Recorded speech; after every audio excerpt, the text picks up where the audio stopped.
I arrive at my own lake cabin for an early weekend, only to find this HOA Karen had called 911 on me. She claimed I was an aggressive intruder, but it gets worse. As I stood there, I realized her entire family had been living there for 2 weeks. She shoved a fake HOA document in the officer's face, a temporary reassignment order, as her son carried my fishing gear, my property, into the garage. But while she was busy playing the victim, this HOA Karen had no idea she was about to get caught in her own web of lies. What would you do if someone tried to steal your home while you were standing right there? Let me know where you're watching from in the comments, because this story is unbelievable. The last 5 miles to the cabin were always the best. The county road narrows to a single lane of gravel that crunches under the tires in a way that sounds like coming home. Snow still clung to the pines, heavy and white, muffling the world until all you could hear was the engine of my old Ford truck and the cold wind whistling past the mirrors. It was Friday, around 11:30 in the morning, and I'd left the city early to get a head start on the weekend. The plan was simple: get a fire going, unpack my gear, and spend the afternoon sitting on the porch watching the ice on the lake groan and crack. My wife Sarah and I had bought this piece of land 40 years ago, built the cabin with our own hands. Since she passed, coming here was my way of keeping her close.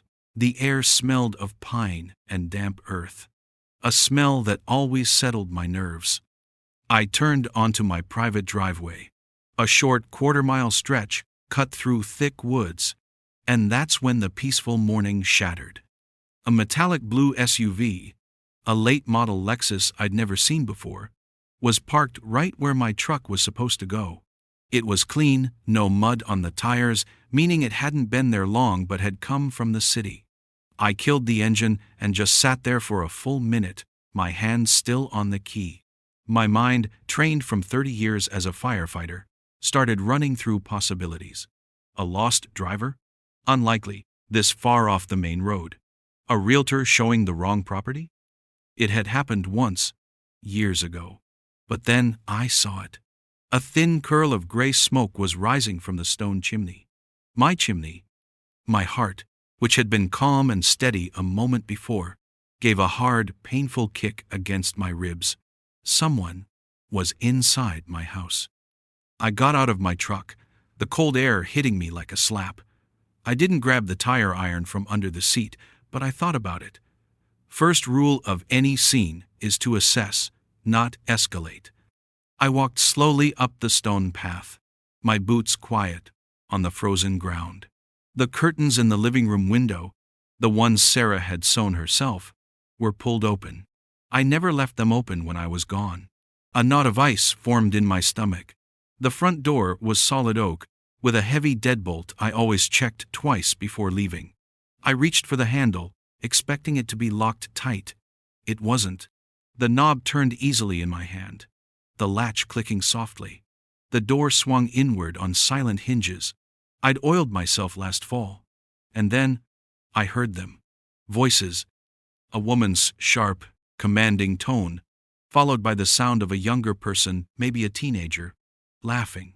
My home, my quiet sanctuary, was filled with the sounds of strangers.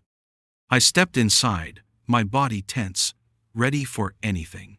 The air was warm and smelled of burned toast and some kind of floral perfume.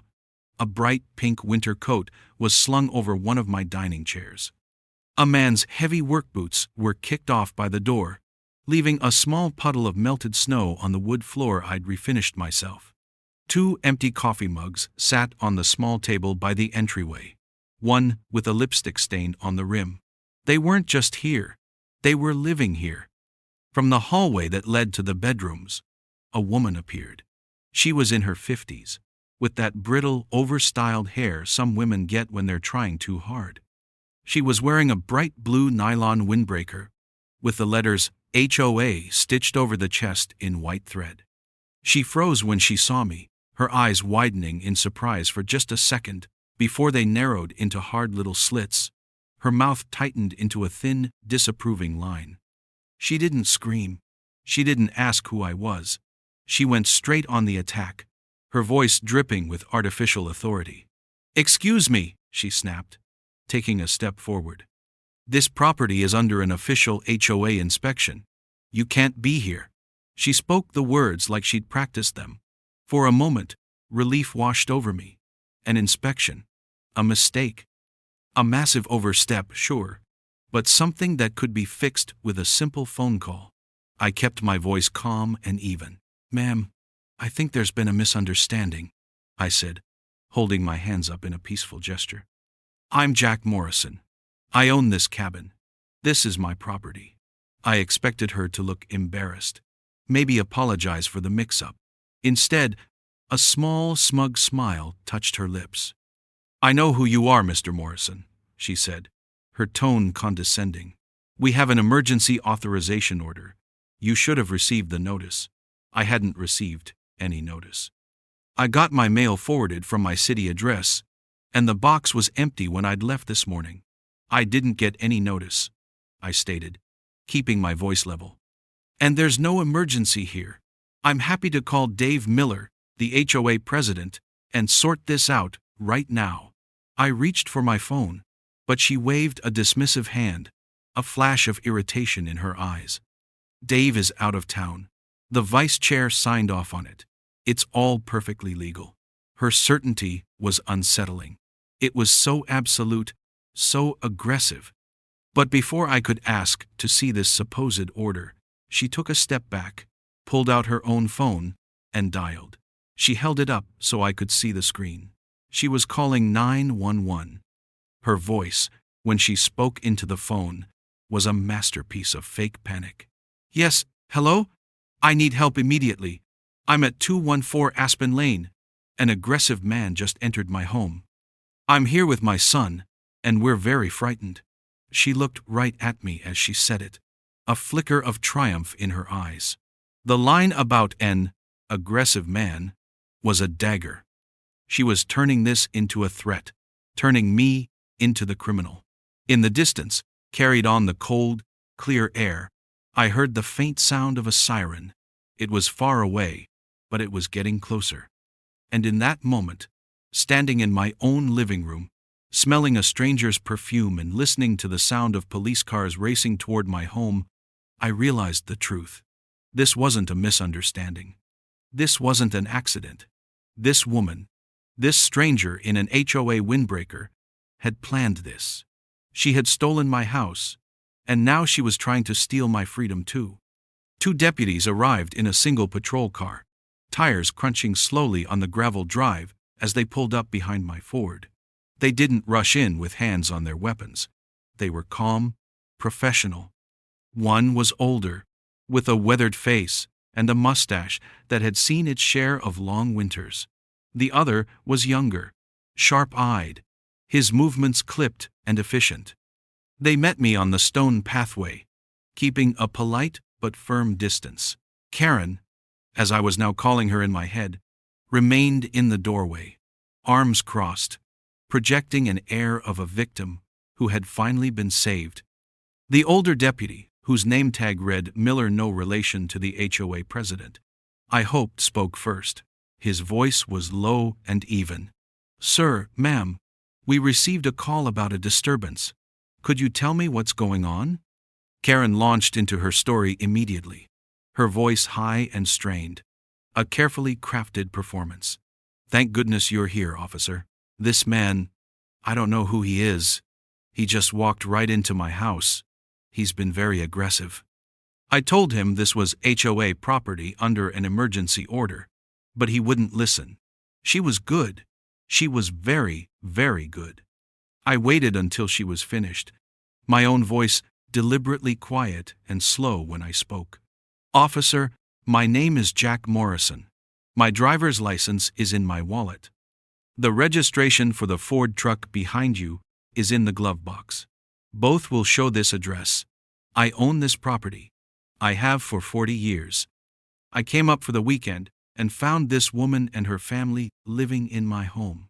I watched the deputy's eyes. They were taking it all in, their faces giving nothing away. This was a classic he said, she said. and their job was to untangle it without making it worse. The younger deputy, whose tag read Sanchez, turned to Karen. "Ma'am, you mentioned an emergency order. Do you have a copy of that paperwork?" Karen's smug smile returned. "Of course I do."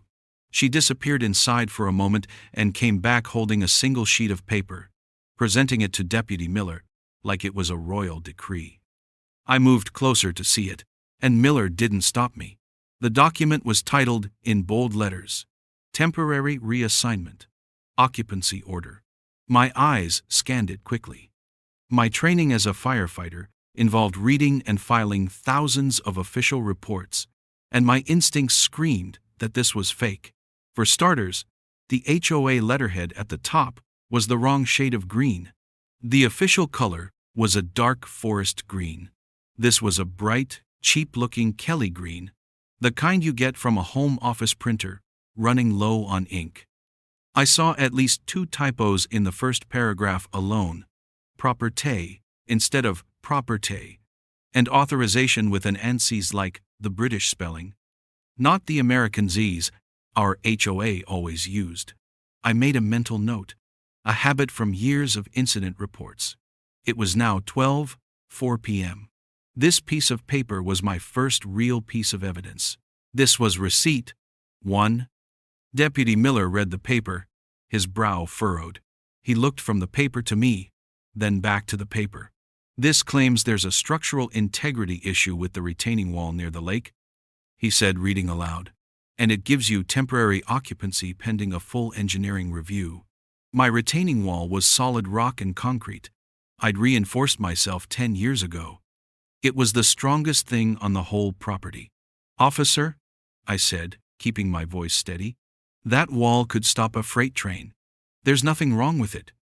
"This paper is a forgery," Karen gasped, placing a hand over her heart. "How dare you?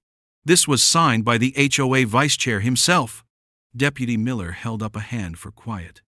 "Okay, let's calm down. The simplest thing to do is call the HOA office and verify this." He turned to me. "Sir, would you mind waiting by your truck while we sort this out? It'll be quicker if we can just make a few calls." It was a reasonable request. I nodded, walking back to my Ford while he and Sanchez went inside with Karen. I couldn't hear what they were saying, but through the window I saw Karen with her arms crossed, looking confident. A few minutes later, Deputy Miller came back out, his face unreadable. "Well, sir, the HOA president, Dave Miller, is out of state on vacation." My heart sank. Dave knew me. He would have shut this down in a heartbeat. "But," the deputy continued, "we spoke with the vice chair, a Mr. Brian Keller. He's on the phone now, and he confirms the order is valid. He says the notice was sent to your primary address a week ago." Brian Keller. The name clicked in my memory. He was Karen's cousin, a shifty guy who always seemed to be lurking in her shadow at the annual HOA meetings. The whole thing was a setup. It was a planned, coordinated theft. The deputy's voice was apologetic but firm. He was a man following procedure, and the procedure was now pointing against me. "Look, Mr. Morrison, I understand this is frustrating. But right now, I have an official representative of the Homeowners Association confirming a valid occupancy order. Until we can get the president back and verify this whole thing in person, my hands are tied. I can't remove them from a property the HOA has apparently authorized them to be in." The words hit me like a physical blow. He was telling me to leave my own home. "So, what am I supposed to do?" I asked, my voice dangerously quiet. "For now," he said, his eyes filled with something like pity, "you'll need to vacate the premises. We will file a full report, and you can take it up with the HOA board when the president returns on Monday." As he spoke, the cabin's side door, the one leading to the garage, swung open. A teenage boy, probably Karen's son, came out. He was carrying a cardboard box. In it, I could see my grandfather's old fishing lures and the custom rod Sarah had bought me for my 50th birthday. He hauled it into the garage, which I now saw was filled with boxes and plastic tubs that weren't mine. As he turned back toward the cabin, he caught my eye. And then he laughed, a short, barking laugh, before disappearing back inside. The sound echoed in the cold air long after the door slammed shut. I was being thrown out of my own house, while these strangers treated my life's memories like garbage. The fight was just beginning. Driving away from my own cabin felt like a surrender.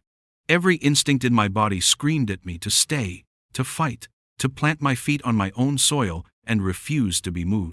But I knew, from years of seeing how things can go wrong at a fire scene, that escalating a situation with law enforcement was a losing game. The deputies were just doing their job, following a piece of paper that looked official enough to make them pause. My fight wasn't with them, it was with her, Karen. As I drove down the gravel lane, I saw her watching from the living room window, that same smug look on her face. The sight of it settled the anger in my gut, cooling it from a hot flash into a solid block of cold, hard ice. There would be no shouting, no angry confrontations. This was going to be a demolition. Piece by piece, receipt by receipt. I found a motel about 10 miles down the road, a place called the Pinecone Inn, with a flickering neon sign and carpets that smelled like stale cigarette smoke. It was the kind of place people end up in when their lives have taken a wrong turn. I paid for a week in cash, took the key, and locked the door behind me. The room was small and dark, with a window that looked out onto the parking lot. It was a world away from the sun on the lake and the smell of pine trees. But this was my command center now. I sat down at the small, wobbly desk and took out my phone. The first thing I did was save the photos I'd taken. Before the deputies had asked me to move, while Karen was inside fetching her fake order, I had stood by the edge of my driveway and used my phone's zoom lens. I took 3 clear pictures of her blue Lexus SUV. The license plate was sharp and readable. I took another picture of the front of the cabin, showing her car in the drive and the smoke coming from my chimney. Everything got a timestamp. Evidence. Next, I opened a new note on my phone and wrote down everything I remembered about the order. The title, Temporary Reassignment, Occupancy Order, the errors, the wrong shade of green on the letterhead, the misspelled words, the wrong version of authorization. I wrote down the time of the 911 call and the deputy's arrival. 4 p.m. I wouldn't forget that. My next move was to check the official channels. A supposed emergency order about structural integrity on my property had to be filed with the county. It was a public record. I looked up the number for the county clerk's office. A pleasant-sounding woman answered. I kept my voice polite and direct. Good afternoon. My name is Jack Morrison, and I'm calling about a property I own at 214 Aspen Lane. I was just informed by my HOA that an emergency order has been filed concerning a retaining wall. Could you please verify that for me? She asked me to spell my name and the address. I could hear her typing in the background. After about a minute, she came back on the line. No, sir, she said, her voice clear and certain. I have no record of any emergency orders, liens, or inspection mandates filed for that property address. Not this year, or any year prior. Are you sure you have the right county? I was sure. I thanked her for her time and hung up. That was it. Clean and simple. The county had no record. The order was a complete fabrication. This was a critical piece of the puzzle. My next step was to create a paper trail with the HOA itself. I opened my email and composed a message to the official HOA administrative account. The subject line was simple: Inquiry regarding inspection logs for 214 Aspen Lane. The email was short and professional. To whom it may concern, I wrote, I am writing to formally request all inspection logs, reports, and communications pertaining to my property at 214 Aspen Lane for the past 12 months. Please provide these documents at your earliest convenience. Thank you, Jack Morrison. I hit send. It was a simple request, one they were required by the HOA bylaws to fulfill within 5 business days. About 2 hours later, a reply came back. It wasn't from the main account, but from Brian Keller, the vice chair, Karen's cousin. The email was a single sentence. Your request has been received and is currently under review. That was it. No timeline, no confirmation, just a vague dismissal. This email was my receipt, too. They were stonewalling, and now I had proof of it. I leaned back in the lumpy motel chair and stared out the window at the parking lot. The anger I'd been holding in place started to burn again. But it was a different kind of anger now. It was mixed with a deep, aching sadness. I thought of Sarah, and the summer we'd spent building the deck on the cabin, laughing as we fumbled with the saw and the level. We'd hammered every nail ourselves. We chose the spot for the fireplace together, imagining the cold winter nights we'd spend in front of it. Every board, every stone in that place held a memory. These people, Karen and her family, they hadn't just stolen a building. They had invaded a part of my soul. They were walking on floors that held the memory of my wife's footsteps. My anger wasn't just contained now. It had a purpose. I was going to get my home back, and I was going to do it by the book, so they could never do this to anyone else again. I must have drifted off to sleep in the chair, because I was startled awake by a soft sound outside my door. It was late, after 11. The parking lot was quiet. I got up and walked silently to the door, listening. Nothing. I waited a full minute before turning the deadbolt and slowly opening the door, just a crack. The hallway was empty. But then, I looked down.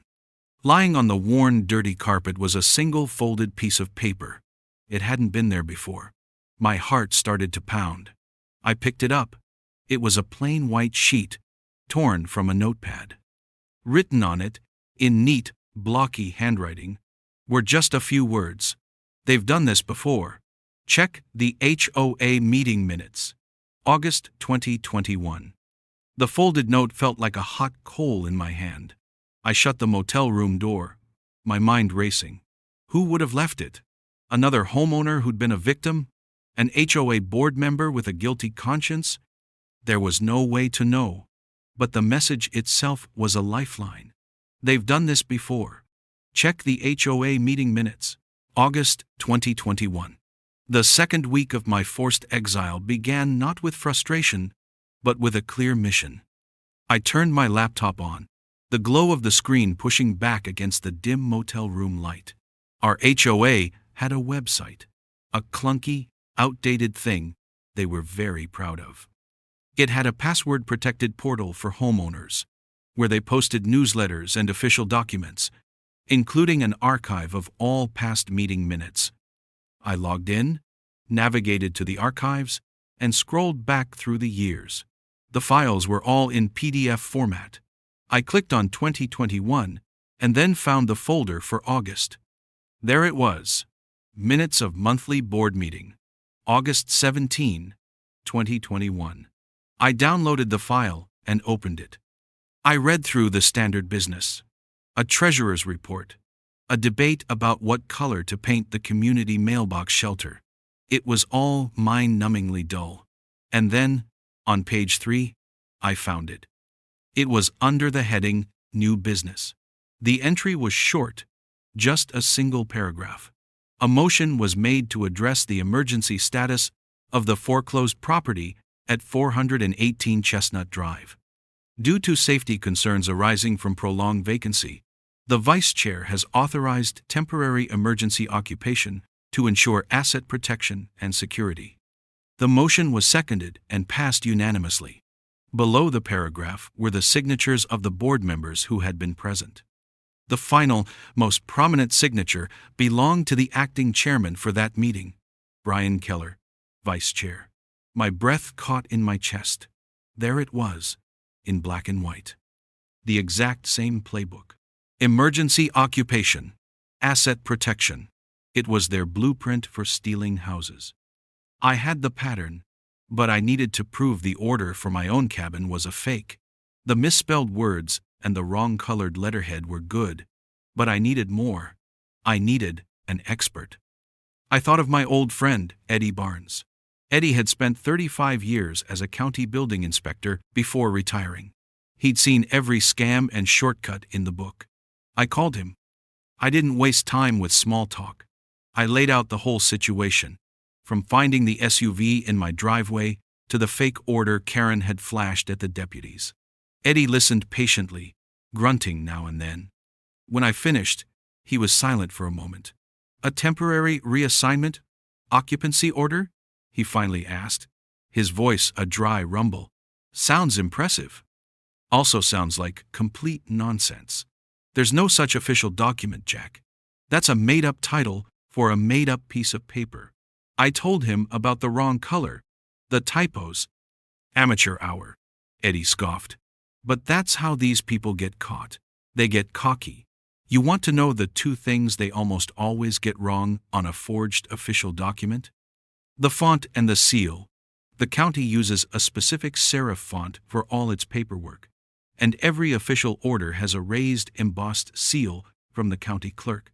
Not a printed picture of a seal, a real one you can feel with your thumb." My heart leaped. The paper Karen had shown the deputy didn't have a raised seal. It was just a flat printed image. That was the proof. But to use it, I needed a copy of the order itself. The next morning, I called the sheriff's department. I told the clerk I needed a copy of the incident report from the call to my address, explaining that my insurance company required it for a claim related to my property being occupied without my consent. It was a small, justifiable lie. An hour later, I had it. They emailed me a PDF of the deputy's full report, and there, on the last page, was a clear scanned image of Karen's order. I printed the report at the motel's front desk. Back in my room, I laid it out on the wobbly table.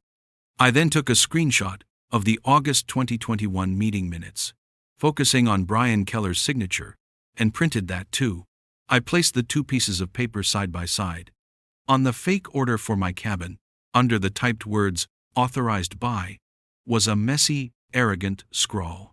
Brian Keller, HOA Vice Chair. It was the same signature from the 2021 minutes. Identical. The way the B leaned back, the way the K was just a jagged line, the loopy, or at the end, it was as distinctive as a fingerprint. This was it. This was the airtight proof I needed. I had them. I had the pattern of behavior from a previous incident. I had proof the order was never filed with the county. I had expert testimony from a retired inspector that the document itself was a fraud. And now I had the signature of the co-conspirator on two separate fake documents. My plan was simple. The next HOA board meeting was in a week and a half. I wasn't going to go to a lawyer yet. I was going to walk into that meeting in front of all my neighbors, lay these documents on the table, and watch Karen and Brian Keller try to explain their way out of it. I felt a surge of confidence, the first real hope I'd felt since this nightmare began. Justice wasn't just possible, it was inevitable. That feeling lasted until 7 o'clock that evening. There was a knock on my motel room door. It wasn't the soft tap of an anonymous note passer. It was a hard, sharp rap. I opened it to find a different deputy standing there, a woman with a serious expression on her face. "Jack Morrison?" she asked. I nodded. "Sir, I'm here because a harassment complaint has been filed against you." My blood ran cold. "What are you talking about?" "Karen Wilcox and her husband, Mr. Thomas Wilcox, have filed a report stating that you have been engaging in constant surveillance of them at their temporary residence," she said, her voice flat and official. "They claim you've been driving past the property repeatedly and making them feel unsafe. This is an official warning. You are to have no contact with them and to keep your distance from the property at 214 Aspen Lane. If we get another call, you could be arrested." I just stared at her, speechless. They were flipping the script again, painting me as the villain, the aggressor. They had stolen my house and were now using the law to build a cage around me, to stop me from even looking at my own property. The warning wasn't just a threat, it was a leash. and it had just been snapped tight around my neck. The harassment warning was a cheap shot, but it was a smart one. It was designed to isolate me, to make me afraid to even gather the evidence I needed. For the next week, I stayed away from the lake, but I wasn't idle. The HOA meeting was my target now. The police warning meant I couldn't be seen near my own home, but it couldn't stop me from attending a public meeting. The community hall was exactly as I remembered it from years of potlucks and annual meetings. It was a sterile, soulless room with beige walls, fluorescent lights that hummed, and a faint smell of stale coffee and industrial cleaner. About 30 homeowners were there, sitting on uncomfortable metal folding chairs arranged in neat rows. I saw a lot of familiar faces, neighbors I'd known for decades. They nodded at me politely, their expressions a mixture of curiosity and caution. News traveled fast in a community this small. They knew something was wrong. Karen was already there, sitting in the front row with her husband and her cousin, Brian Keller. They had positioned themselves near the board's table, acting as if they were part of the official proceedings. Karen wore a crisp blazer and a look of stern importance. She was playing the part of the dedicated HOA volunteer, the pillar of the community. When she saw me walk in, she whispered something to her husband and gave me a cold, dismissive glare before turning away. I didn't react. I just took a seat in the back row, my file folder resting on my lap. I was calm. My heart was beating a slow, steady rhythm. I was a firefighter who had walked into burning buildings. I wasn't going to be intimidated by a woman in a blazer. The meeting started with the usual drab routine: the reading of the previous month's minutes, the treasurer's report on lawn care expenses, a debate about holiday decorations.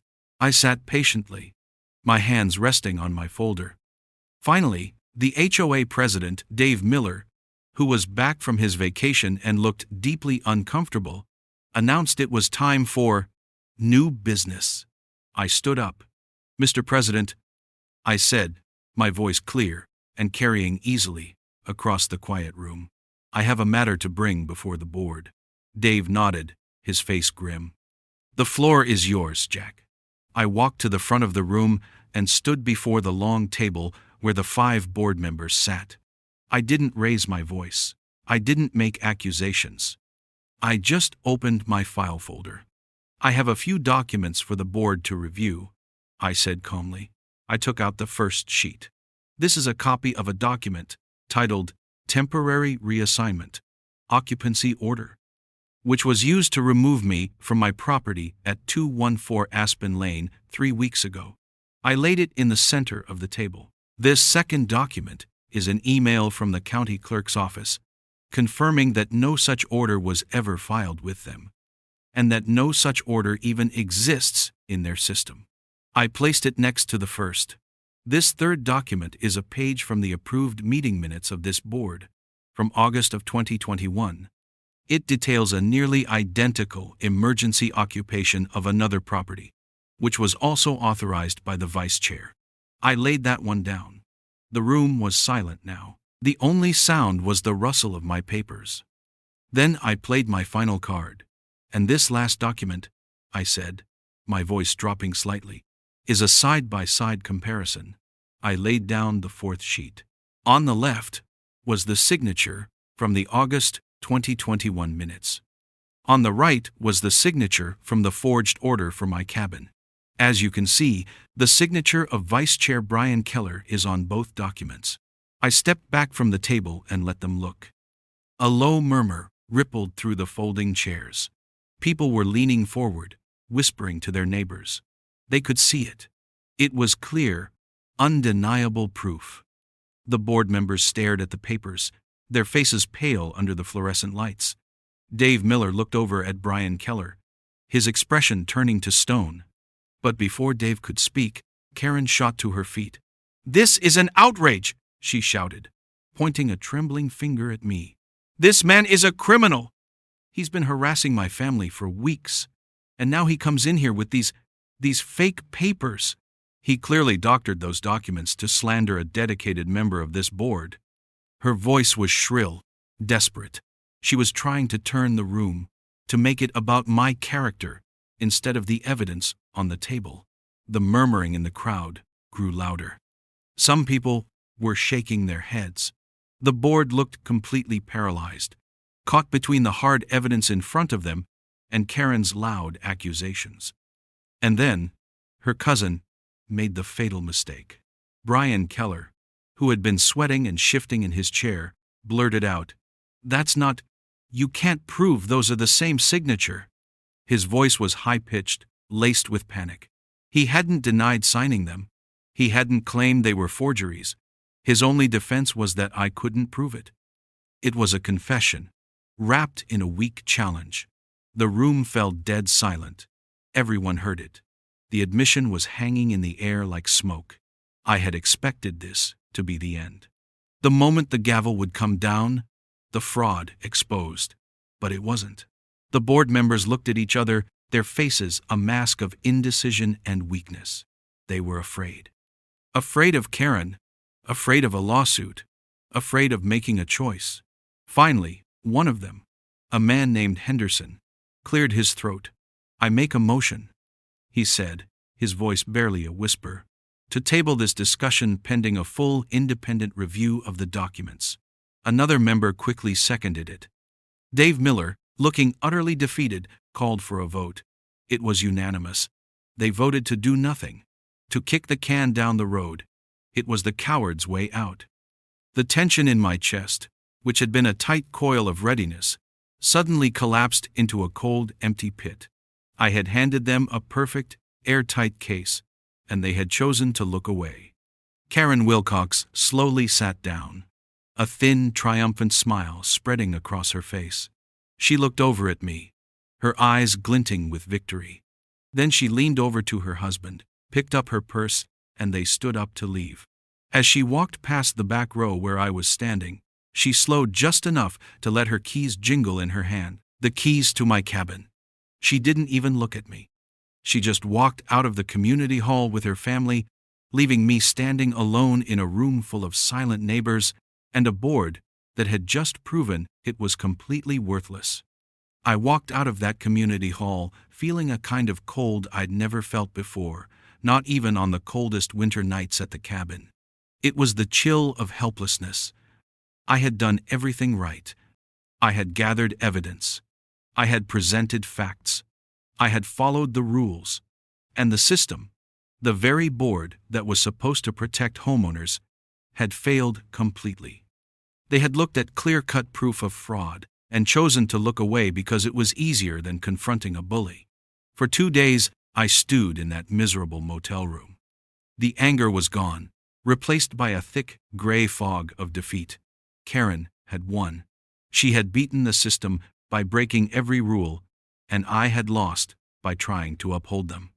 I was on the verge of calling a lawyer, of accepting that this was going to be a long, expensive, and uncertain legal battle. But on the third morning, as I was staring at the water stains on the ceiling, a new thought cut through the fog. The board had voted to table the discussion. They had voted on opinions and paper. But there are some things you can't vote on.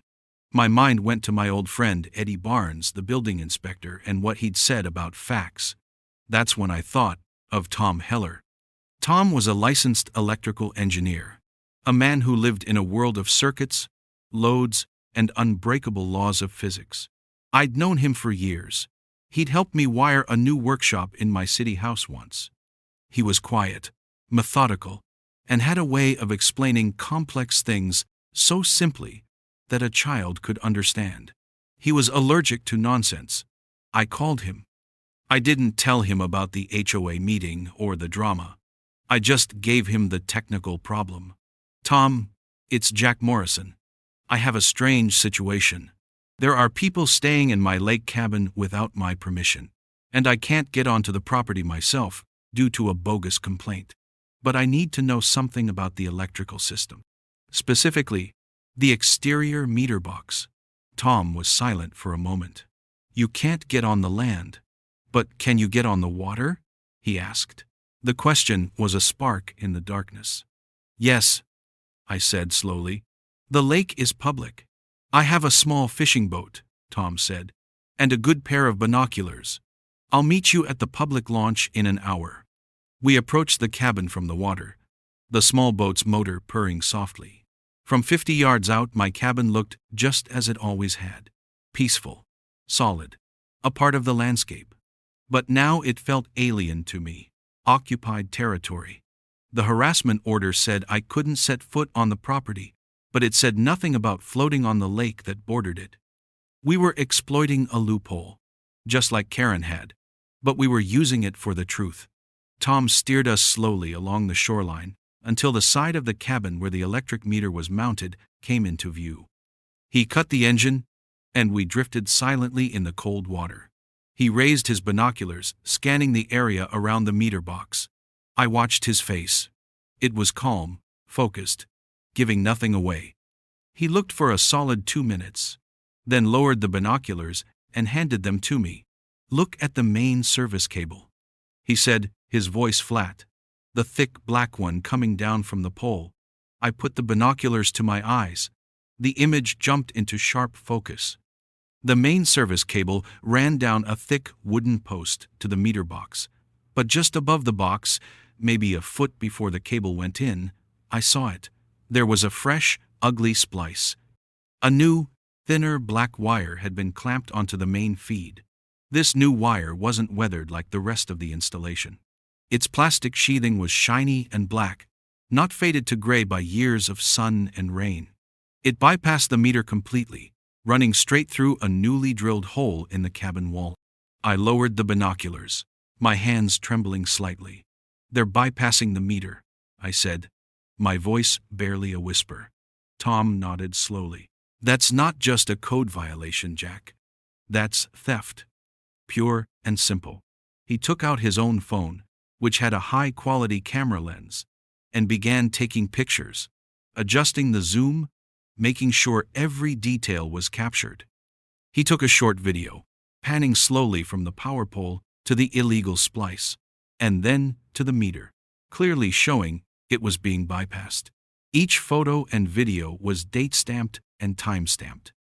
I thought about what to do next. My first instinct was to take these new photos, this undeniable proof of a crime, straight to the sheriff. But then I remembered the harassment warning. I could imagine the conversation. Karen would claim I'd snuck onto the property at night and rigged it myself to frame her. It would just be my word and my photos against hers. The board had already shown they didn't want to touch it. I needed something more. I needed an authority that Karen couldn't bully, a system she couldn't manipulate. That's when Tom said the words that changed everything. They're stealing your power, he said, looking at the illegal wire with a kind of professional disgust. That's not an HOA violation. That's a direct crime against the utility company. And you can't vote against gravity. His meaning was crystal clear. We weren't in the world of HOA rules and opinions anymore. This was the world of physics and corporate policy. Electricity flows where the wires go. You can argue about bylaws, but you can't argue with a splice that steals power. I knew what I had to do. Back in my motel room, I looked up my last power bill. I called the utility company's emergency hotline. I didn't report a crime at first. I reported a safety issue. My name is Jack Morrison. I said, I own the property at 214 Aspen Lane. I believe there is an unsafe, illegal electrical hookup on the exterior of my cabin. I have photo and video evidence of it. I'm concerned it could cause a fire. That got their attention. Safety and fire risk are magic words for a utility company. I emailed the photos and video to the security division supervisor. An hour later, he called me back. His voice was grim. Mr. Morrison, we've reviewed the images. This is a clear case of power theft and a major safety hazard. We are dispatching our own investigative team to the site immediately, accompanied by the sheriff's department. I didn't have to file a police report. The power company was doing it for me. They weren't a conflicted HOA board. They were a multi-million-dollar corporation that did not tolerate being stolen from. Their word and their evidence carried a weight mine never could. 2 days passed. The silence was deafening. I didn't know what was happening. Then, on Friday afternoon, exactly 5 weeks after I'd first driven up to my cabin, I got a call. It was from Deputy Miller, the older officer from that first day. His voice was all business. "Mr. Morrison, I'm calling to inform you that, based on a criminal report and investigation filed by the power utility, the county has just issued 2 arrest warrants. One for Karen Wilcox and one for Brian Keller. The charges are felony utility theft and conspiracy to commit occupancy fraud." The words landed like thunder. Warrants. Not a warning, not a civil complaint. Arrest warrants. The game had just changed for good. Gravity had finally won. I didn't go back to the cabin right away. The wheels of justice turned slowly, and I had learned the hard way that you wait until the job is well and truly finished. The harassment order was still technically in place, and I wasn't going to give them any ammunition. I didn't need to be there to see it anyway. The community telegraph did the work for me. My next-door neighbor, a quiet retiree named George, called me about an hour after I spoke with Deputy Miller. His voice was low, filled with a kind of awe. He told me he'd been in his yard raking the last of the fall leaves when 2 sheriff's cars had pulled silently into my driveway. He said Karen came to the door with a look of indignation, ready to launch into another performance. But this time, there was no audience for her drama. Deputy Miller simply held up the warrant. George said he was close enough to hear Miller's voice, calm and steady as he read the charges from the paper. "Karen Wilcox, you are under arrest for felony utility theft and conspiracy to commit occupancy fraud." George said. Karen just stared at him, her face collapsing from smugness into disbelief. The color drained from her cheeks. There was no argument, no shouting. The fight had gone out of her completely. He said her husband stood behind her in the doorway, looking pale and lost. The deputies were professional, quiet. They asked her to turn around and place her hands behind her back. George said the most stunning sound in the world was the sharp, metallic click of the handcuffs locking into place. It was the sound of a game finally being over. He watched them lead her to the patrol car, a small crowd of other neighbors now watching silently from their own yards. Nobody gloated. Nobody cheered. They just watched as the consequences she had set in motion finally arrived at her doorstep. An hour later, the same thing happened at a small office park downtown, where Brian Keller was arrested at his desk. The court proceedings were swift. Karen and her cousin had been caught in a trap of their own making, one built not on opinion, but on cold, hard evidence. My stack of documents, the fake order with its typos, the email from the county clerk, the August 2021 meeting minutes, and the side-by-side signature comparison was entered as evidence of the fraud. But the nail in the coffin was the testimony from the utility company. Their investigator, a no-nonsense man with a clipboard, presented a clear, factual report. He showed the judge the date-stamped photos of the illegal splice. He produced the power usage records for my cabin, which showed near-zero consumption for the past 5 weeks, despite a family clearly living inside. And he presented a final, damning bill for the estimated stolen electricity, $412. The judge's ruling was simple and direct. He found them guilty on all charges. The restitution order was the first part. They were ordered to repay the $412 to the power company. Then, he addressed their illegal occupation of my home. He ordered Karen and Brian to pay me back rent, calculated at the fair market rate for a lakeside cabin in the area.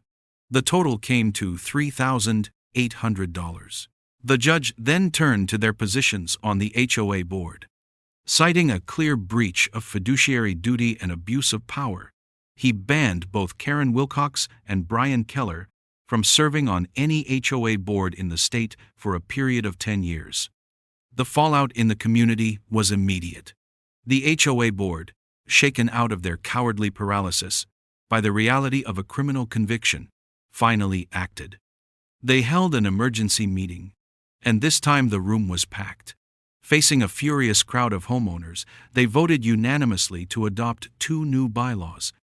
The first stated that no HOA inspection of a property's interior could ever take place without the homeowner or their designated representative being physically present. The second, which many started calling the Morrison Rule, required that any official order issued by the board involving property, access, or liens had to be co-filed and verified with the county clerk's office before it could be considered valid. They had built a firewall against the kind of fraud Karen and her cousin had perfected. The systems that were supposed to protect us were finally being fixed. The next morning, for the first time in over a month, I drove down my gravel driveway. The blue Lexus was gone. The house was quiet. I used my own key to open my own front door. The air inside still had a faint trace of that stranger's perfume, a ghost of the invasion. I spent the rest of the day with the windows wide open, letting the cold, clean, pine-scented air wash it all away. I moved my fishing gear out of the garage and put it back where it belonged. The following morning, I woke before the dawn. I made a pot of coffee and carried my mug down to the dock, just as I had planned to do all those weeks ago. The water was still and dark, like a sheet of polished glass. The sun slowly began to rise, setting the frosty edges of the dock and the icy surface of the lake on fire with a golden light. I took a sip of the hot coffee. The peace was real this time, not stolen. I thought about the fake order, the weak board, Karen's blustering, and how it had all fallen apart when faced with one simple, undeniable fact. I thought of what the engineer Tom had said as we sat in his boat, looking at the illegal wire. You can't vote against gravity. The sun was fully up now, warming my face. The home was safe. The proof had been kept. The house was mine again.